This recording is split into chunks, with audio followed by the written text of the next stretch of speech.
Hey everyone, I'm Bella. I'm dropping in this conversation that is around the global trend that's now dubbed the Great Resignation or the Big Quit. Just quickly, who am I? I'm an Australian entrepreneur and business strategy coach for solopreneurs. I'll leave details below if you want to know more. But I'm here to talk about what is happening with the Great Resignation and give a bit of an explanation about it and also some reasons that I've investigated of why it's happening. And I started this because actually my sisters and some family friends, when I referenced the Great Resignation, they're like, yeah, what is that? So here's a quick explainer. This is just a heads up. This is raw, unedited video. It's purely for conversational purposes. I am going to drop links below that has resources and survey statistics and all those kind of things. If you're interested to know more about the Great Resignation and how many people are involved in that. So, in a nutshell, what is the Great Resignation? It's basically a mass exodus of people resigning from their jobs at the same time over a very short period of time. And it's not just corporate. There's been a lot of conversation about office workers and corporate resigning. It's not just corporate. It's not across the board, but a big part of that is retail, hospitality, health, the health industry and health workers. I think we can imagine, why they're quitting. But it's really a broad spectrum of people that are quitting. And it's not just in the US. There's a lot of conversation about it being in the US, and that's most likely where it started, but it is actually across a global trend, across the world. So where is it happening? The US started to see, this big sort of trend of people resigning in April 2021, and then it peaked in June, and they had more than 4 million people quit their job in that time, which is insane. Europe started to happen May, June, July, so their summer when things started to open up and think people were starting to having to go back to work. Latin America, where I am here, it's starting to roll out in September. So that was last month to 2021. And so they've been in really long lockdowns here. Here in Chile, things really just started to open up in late August, September this year after being in basically lockdown since March 2020. So really rough. Now, it is a much smaller scale, the trend here, and most likely because this is just anecdotal evidence, but most likely because people don't have the options and the opportunities that we do in Australia, US, Europe, etc. But there is a lot of people that have worked really hard during lockdown for a year and a half and now are like, ciao, and they're quitting their jobs. And a lot of them are moving to other countries and they want to be getting paid better for that. They've saved all this money during lockdown. They're like, I want to go see the world, do something different, learn a new culture, language, and get paid better for it. And then in Australia, my home country, they're predicted is going to hit in March 2022. So Australia is kind of like lagging behind in the lockdowns and the whole opening up. And because our prime minister really screwed up the whole vaccination thing and the quarantine and basically anything to do with COVID, he screwed that up. So that has delayed that. And so a lot of, workers are in lockdown at the moment in a great part of Australia, and they're looking to reopen this month in October and towards the end of the year and early next year, and it'll be staggered. So that's when the economists and, the sort of people studying this are predicting it's going to really hit Australia in March 2022 when everyone will start to resign. So, that is a Great Resignation in a nutshell and where the trends are happening. Now, I have been speaking to my coaching clients, other entrepreneurs and business owners, other people that have been quitting their jobs in networks and really studying comments on things like YouTube and blogs and whatever else it might be. And I've come up with this sort of 12 reasons why people are quitting because it goes beyond just like, oh, I have to go back to the office and I don't want to. I want to work remotely. There's a whole myriad of reasons why people want to work remotely or why people want to have a hybrid model or whatever, and they're not getting that. So, beyond these 12 reasons, a big, the main, I guess, reason that people are actually quitting their jobs is because the employers aren't meeting them. They're not meeting them halfway. The employers might think, well, tough luck. This is how it is. Get back to the office. We need to do this. They're not listening to them or engage them, or they think they're being spoiled or whatever it might be. But these are the 12 reasons that I found that people are wanting to actually quit their job and are quitting. So number one is definitely flexibility. And, people have proven that you can work from home and be productive and be trusted. Throughout the pandemic, they've done that. And I think a lot of people had an understanding that post-pandemic, that would be an option to continue working this way or go back to the office. Because to be honest, there are people out there that do want to go back to the office or they do want to go back to work and they love having that human interaction. And they love to maybe escape their home life and maybe they're in a tiny apartment or maybe they have kids and they're like, please let me get out of here and go back to the office. Or maybe they just love like water cooler conversation. I don't know. But there are people that do want to go back. But there's for every person that does want to go back, there is another person that doesn't want to, that they've actually thrived working from home and they love it because they might live really far from where they work. It might be a 1 hour commute, or they might be working rurally because, their boyfriend lives in a town 3 hours away, whatever it might be, right? So, and if they're in a job that they can work remotely, such as, some sort of corporate job or, knowledge worker or whatever it might be, their kind of argument is like, hey, I've shown how productive I can be, and I've probably actually been more productive because I haven't had to commute and do all these other things. And my job can be done 100% remotely. So why do I have to go back to the office? They've tried to have conversations with their employer. This is like, I've personally heard this from clients. They've tried to have conversations with their employer about, meeting a hybrid or flexibility or 2 days in the office or whatever it might be post pandemic. And their employer, their boss doesn't want to hear anything about it. No, no, this is just the way it has to be. So, I think there's definitely a disconnect between management and employees, and the ones that do try to speak up and have those conversations with their employers, sorry, are getting shut down for the most part, and particularly in traditional type roles. You sort of think like law or government departments, all of those things that are pretty old school in the way that they're thinking and they're structured. It's really difficult to come out of this with a remote flexible role. So number one, flexibility. Number two, salary, pay, and all the stimulus. So people that are receiving the stimulus, or in Australia we had JobKeeper or whatever it might be, people that are getting some sort of support from the government are getting that cash injection and then realizing, hey, this is actually like, if I'm smart about this, is a great time to start that business that I always wanted to do and didn't want to do. And that combined with not getting the flexibility or being forced to go back to the office or back to work is that sort of combination of being like, it's now or never. So apart from the stimulus, salary and pay in general, if they've been working from home, right, and have been able to save the money that they're not spending on commuting on inner city rent because they might have been able to escape and be at their parents' farm or be at their boyfriend's place and split the rent or whatever it might be, all that money that they're saving from that, now they have to go back to the city to get this work, or inner city, and get that work done. So the salary then they want more for that. They're like, well, I've worked so hard during the pandemic and I've done everything and adapted, and this is the money I can save here. So if I'm being forced to go back to the city against my will and back to the office and then pay an extra $300 or $400 a week for that, you know, where is the salary that's going to be enticing for that? Where does that kind of come into play? And they're kind of realizing maybe it's not worth it. Maybe that money isn't worth it. Maybe I'm actually better off quitting that job and finding something remotely or starting my own business online, right?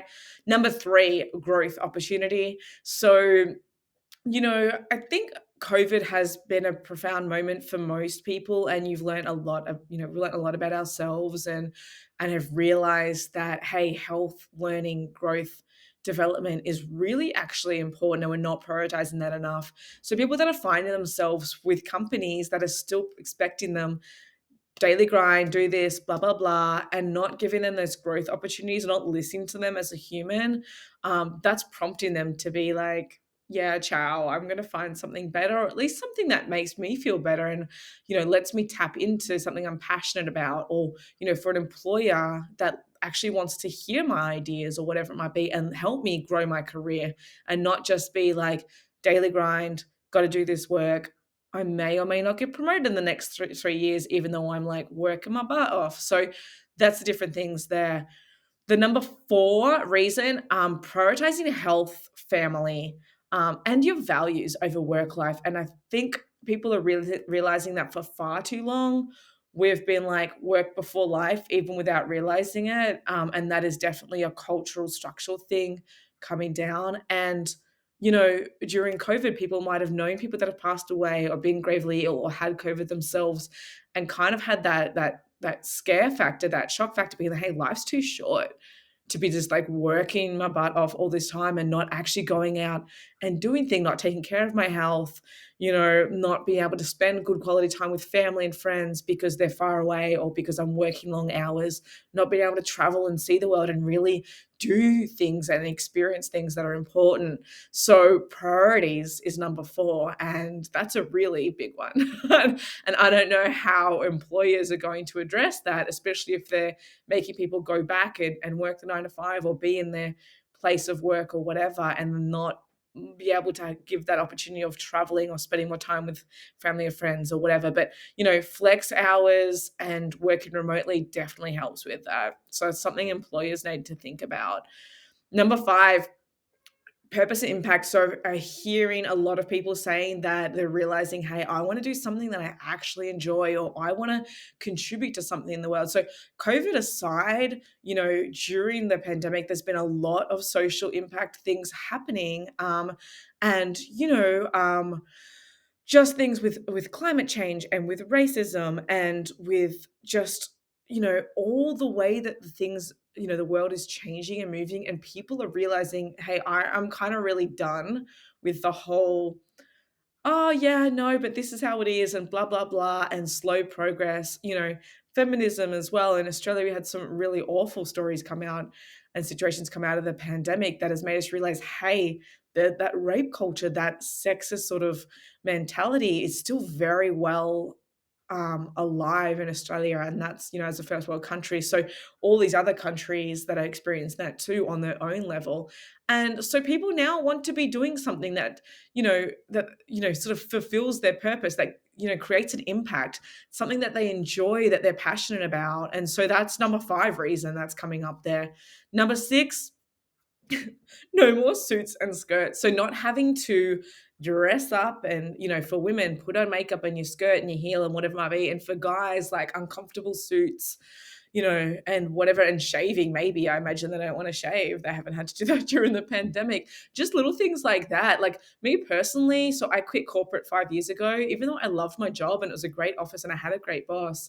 But I just, the daily grind, those 9 to 5, Monday, Friday, and being stuck in one location, and my family's in the country 5 hours away and I want to travel, like that lifestyle didn't mesh well with me and my values. So that was the reason that I personally quit 5 years ago, just to try something new and jump on a one-way ticket and see what happens. But I'm proud to say I haven't worn heels since then. I got some wedges and like some ankle boots and stuff that I wear out when I want to go out somewhere. But I am a jeans and boots kind of girl, and I love it. I love it. Um, Sports bras, top buns for days, you name it. So that's more just like a comfort thing, and that's probably not the number 1 reason why people don't want to go back, but it's definitely feeding into that. So that's number 6. Number 7, travel. So even though travel is pretty restricted at the moment, people have been locked down in one place, in one house, for a year and a half. And particularly for people that were big travelers beforehand, this is like, they're just like itching to get out and see the world and do things. And so now that they've realized, hey, I can actually like keep my job and work remotely, during the pandemic. So what is stopping me from not just working from home, but working from another country while doing that, and working from the coast or exploring other things? So a lot of people want to take this, what the pandemic has brought, and force us to work from home, to keep moving with that. Hey, now that we've figured out how to work remotely and the employers can trust us and realize we're actually really productive, if not more productive from home, why can't I be doing that while traveling? You know what I mean? Like, of course, there's things like time zone and conflicting hours and things like that. But if you're not in a role where you don't have to be on the phones or, making calls or being in meetings, if you're just doing sort of like work that can be done at any time over a 24-hour period, then why can't you be doing that in a different time zone? Or why can't you be doing that from overseas or whatever it might be? So that's the travel. And the other part is, there's been a big movement, particularly in Australia, of people leaving the city because the city in lockdown sucks. You can't do any of the things that are cool. The reason that you want to live in the city, like live music and eating out and festivals and all these kind of cultural things, couldn't do any of that during the pandemic. People are moving to regional or rural areas, saving a ton of money on rent. And just living that sort of simple life and wholesome kind of thing. And then a lot of people actually might be meeting partners there or whatever it might be. I know I've got a story of someone that's done that, who met the partner, and now that city or that town is, 3 or 4 hours away from the city they have to return to. So they kind of have to choose between that relationship, or their job going back to the city. So that's another big reason. Travel, and not just international, but also like relocating. Number 8, burnout, exhaustion. Um, I think I speak for a lot of people when we're done with the daily grind, like just like bam, bam, bam, jumping from this and that, starting at 6 a.m., waking up, you gotta do workout, you gotta do this, run to the office, meeting, meeting, meeting. Like, you're never giving enough into your job or whatever it might be. And it's just people are exhausted. They want to sleep, they want to chill, they want to have a lazy Sunday brunch. They want to be able to get home by 6 or 7 p.m. Um, and just burnt out and just done with that. So that's a huge thing, a huge reason for it. And, a lot of these factors that tie in with returning to the office or returning to the day job, on site, a lot of them and that burnout is because you're adding in things like commuting, having to get dressed and spend an hour getting like dolled up in the morning or whatever it might be, and then stuck in traffic and then all this kind of thing. And that just doesn't it doesn't, even become a factor when you're working from home or you're working remotely or whatever. So that is another thing. Tying in with that, number 9, toxic culture. So I'm seeing a lot of people talking about they're getting bullied by managers. There's this toxic culture, all this pressure being like, hey, like, yeah, you're a person, but yeah, you're also working. You're getting paid to do X, Y, Z, and this is how it is, and you need to be doing that. You know, like the pandemic, we've realized that when people sort of like stick together and have that sense of community and like just good vibes and cut out that toxic culture, you live a lot longer, you live a lot better, you feel a lot better about stuff. And going back to that is like not appealing at all. Number 10, long commute. So tying into a lot of the other factors is basically just commuting, and especially people that live further than sort of 20, 30 minutes away from their office. When I did work in corporate, I was lucky enough that I lived in a city in Melbourne, and I actually rode my bike into work every day. And my company that I worked for had like a bike lockers and stuff and gym downstairs. So it was pretty swish. It was pretty nice. So yeah, but I paid a bit extra to live close to the city so that I didn't have to commute so long. And I didn't have to take a train. But I know a lot of people might sit on the train or the bus or whatever for like an hour a day each way. That sucks. Who wants to do that? No one. So long commute is reason number 10. Reason number 11, inexpensive inner city living. So, another reason why people are moving out to rural areas or maybe moving back in with their parents or whatever, it's so expensive to live in the city, especially look at cities like San Fran, Sydney, New York, wherever they might be, Tokyo. I imagine that like those prices are so exorbitant. And for what you get, it's a tiny apartment or a tiny room or whatever, and you've got traffic and everything else. And what are you really getting out of that, for that expensive inner city living? When you can be doing the same work and the same job for the same employer, but have 1/10 of the expenses because you're living in a rural town 3 hours away, like that is a real, like it's very appealing for a lot of people to do that, right? Number 12, which is, I think, a big reason that a lot of people never quit before, is the false sense of job security. So people always had this idea that, and I remember generational thing, like my parents, my mum would say to me, it's like, get a good job for a good company and you kind of like stick it out. And that's how our parents' generation, that's the boomer generation, how they worked. That was their goals. As millennials or Gen Y and Gen Z, that's not how we're thinking, right? But there is still that mindset being like, okay, I need the security of a job to pay rent and to do this, and you know what I mean, that steady paycheck. But what a lot of people realized when the pandemic hit is that that was a false sense of job security because a lot of people just got laid off. done, gonna out of nowhere and across so many different industries. And so this whole, when people look at entrepreneurs and it's, risk takers and it's the income isn't steady or whatever it might be, that's definitely true for most entrepreneurs. But you can pivot, and that's what I did during the pandemic. And so you can pivot and you can change your surroundings, and you're not going to fire yourself at any given time. But you need to be resourceful. You need to be, have a thick skin, be highly self motivated, and a bunch of other reasons, and have a backup plan and have money in the bank, at least a little bit of money in the bank to get it. So, that's number 12. They're my top 12 reasons. I really want to know what your reason is. Are you part of this great resignation, or are you planning to be? Or are you an employer? Are you someone's boss that's just seeing all these people leaving and it's frustrating, whether you're in C-suite or you own a small business or whatever it might be? Like, I imagine it's frustrating as an employer as well, but what are you doing to try to stop that? Or what are you trying to do to meet them halfway? Are you having a conversation with your employees? Because I think it really does start with that. And I think that's getting missed a lot. There's a lot of assumptions, a lot of statistics, and not a lot of candid conversations happening. But I'm really interested to know what you think and what your thoughts are about this whole trend of great resignation. If people are quitting, how much money have you got in the bank? What is your plan A, B, C? What are you planning to do? Are you starting a small business? Are you going to look for a job that's a remote job or whatever it might be? Drop your comments below and let's get this conversation started.